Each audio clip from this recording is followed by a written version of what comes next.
Iranian state media is reporting strikes on US bases in Bahrain and Kuwait, but the Pentagon says the fatal strike was in Jordan.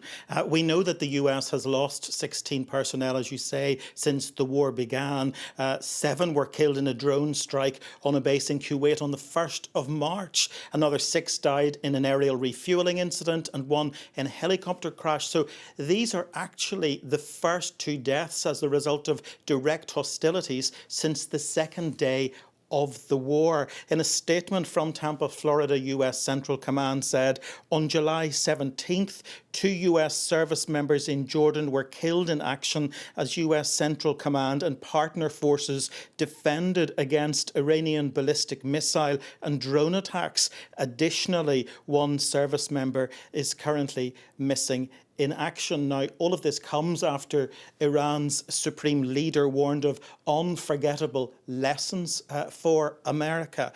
Mujtaba Khamenei, who hasn't been seen in public actually since the death of his father, the late Ayatollah, condemned America for violating the Memorandum of Understanding signed between the 2 countries.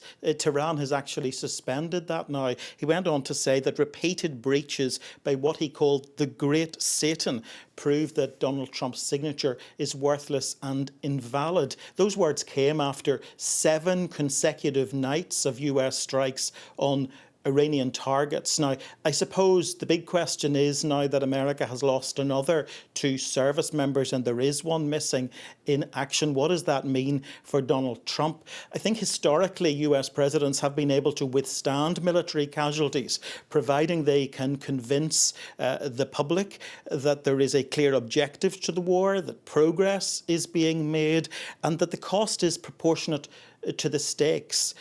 But let's just talk about the objective. It appears to have shifted from Iran's nuclear capability to its military capability around the Strait of Hormuz.